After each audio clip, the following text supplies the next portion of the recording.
कोई बात नहीं। अब जैसे मान लीजिए कोई मरीज जो है एक्सीडेंट में कोई घायल है, वो हमारे पास में है और उसको हमें कृत्रिम सांस दे करके जब तक एम्बुलेंस नहीं आ जाती है उसको जिंदा रखने के लिए हम एक कृत्रिम सांस की प्रक्रिया जिसे सीपीआर कहा जाता है वो कैसे देंगे। मुन्ना लेट हटे, हंसने वाली बात नहीं है, जानकारी बहुत शानदार जानकारी है। ये एक बहुत इंपॉर्टेंट प्रक्रिया है और मैं समझता हूं कि स्टाफ मेंबर्स भी यहाँ पर है, उनको भी इसको समझना चाहिए और बच्चे हैं उनको भी समझना चाहिए। जैसे मैंने पहले ही कह दिया कि हमारे देश में इस तरह की ट्रेनिंग का अभाव होने के कारण ज्यादातर कैजुअलिटीज होती है और ये बहुत छोटी छोटी चीजें हमारे जीवन में कई बार बहुत महत्वपूर्ण बन जाती है। ठीक है, एक ना माइक पकड़ना, माइक पकड़ ले।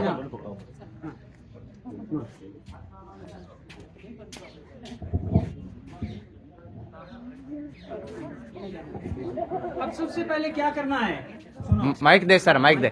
हाँ माइक सर, मक्कन बिन्नू ले। अब देखिए आगे सर लगा ले। हाँ सर सर अब देखिए इसके लिए क्या करना पड़ेगा हमें, यहाँ पर ध्यान दीजिए। जैसे मान लीजिए कोई घायल व्यक्ति है, सांस नहीं ले रहा है, हार्ट बीट में नहीं है, तो हमें उसे कृत्रिम सांस देना है। अब कृत्रिम सांस देने के लिए क्या करना पड़ेगा, उसे सीधा लिटा दिया है हमने, सड़क से हटा करके किसी जगह सीधा लिटा दिया है और अब हम उसे कृत्रिम सांस दे करके उसके सांस को चालू करना है। इसके लिए क्या करेंगे, सबसे पहले जो प्रक्रिया है उसको आप ध्यान से देखेंगे। आप लोग उसके पास घुटनों के बल बैठ जाएंगे, इस तरह से घुटनों के बल बैठना है आप लोगों को और घुटनों के बल बैठ करके और अपने हाथों को ध्यान दीजिएगा, अपने दोनों हाथों की अंगुलियों को एक दूसरे में फंसाना है और फंसा करके और बाईं तरफ, याद रखिएगा हमारा हार्ट कहां होता है, बाईं तरफ होता है, छाती के बाईं तरफ थोड़ा सा नीचे की तरफ अपने हाथों की दोनों हथेलियों को रख करके और उसकी पीठ छाती के ऊपर, और इस तरह से याद रखना प्रक्रिया जो है वो ज्यादा मुश्किल नहीं है, लेकिन उसमें ध्यान ये रखना है कि आपके हाथों को मोड़ना नहीं है, हाथ आपके सीधे होने चाहिए, आपकी गर्दन जो है वो एकदम इसके ऊपर होनी चाहिए, आपका शरीर जो है उस शरीर का पूरा भार जो है उस मरीज की छाती के ऊपर होना चाहिए। यानी कहने का मतलब है छाती, आपके हाथ की अंगुलियां, हथेलियां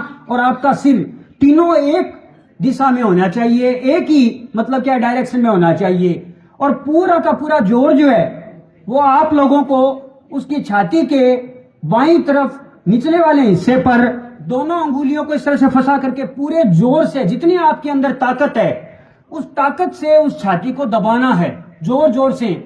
और दबाने का जो प्रक्रम है वो आप याद रखिएगा 30/2, 30/2 याद रखना। यानी कि अंगुलियों से आप लोगों को, हथेली से आप लोगों को 30 बार छाती को प्रेस करना है जोर से, इस तरह से हाथ रहने चाहिए और इस तरह से प्रेस करना है, इस तरह से जोर से, इस तरह से 1 2 3 4 5 6 30 बार इसको प्रेस करना है। 30 बार प्रेस करने के बाद यदि उसकी सांस रुकी हुई है तो चालू हो जाएगी, यदि फिर भी सांस चालू नहीं हो रही है तो आपको 2 बार, जो 30/2 बताए ना उसमें 2 बार आपको क्या करना है, 2 बार आपको इसका मुंह जो है वो खोल करके, इसका मुंह खोल करके और आपको लंबी सांस लेकर के और उसके मुंह से मुंह यानी माउथ टू माउथ सांस देना पड़ेगा। यानी 30 बार चेस्ट को दबाना और 2 बार मुंह से मुंह सांस देना। इसमें कोई शर्म वाली बात नहीं है। यदि आप किसी व्यक्ति को जिंदगी दे सकते हो, उसकी जान बचा सकते हो, तो मैं समझता हूं कि इसमें कोई ज्यादा आप लोगों को शर्माने वाली बात नहीं है। अब आपको सांस कैसे देना पड़ेगा, आप लोगों को क्या करना है कि इसका मुंह खोल करके, मुंह खोल करके और आप लंबा सांस लेकर के ऐसे करके और उसके मुंह के पास ला करके और आप अपना सांस है वो इसके मुंह के अंदर देंगे। और ये प्रक्रिया आपको कितनी बार करनी है, 2 बार करनी है। और इस तरह से आप लोगों को बार बार ये प्रक्रिया दोहरानी है। यानी 30 बार छाती को प्रेस करना है, 2 बार मुंह से सांस देना है और फिर इसके बाद में 30 बार छाती को प्रेस करना है, फिर 2 बार सांस देना है।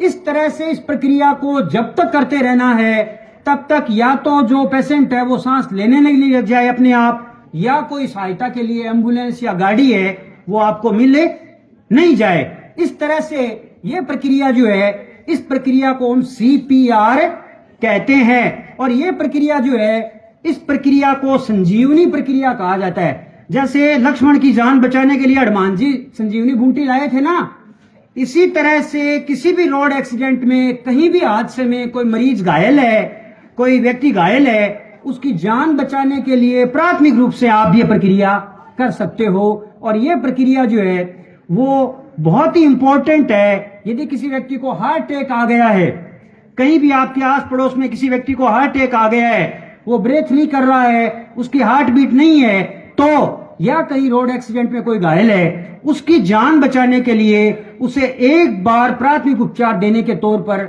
आप इस प्रक्रिया को अपना सकते हैं। इस प्रक्रिया के द्वारा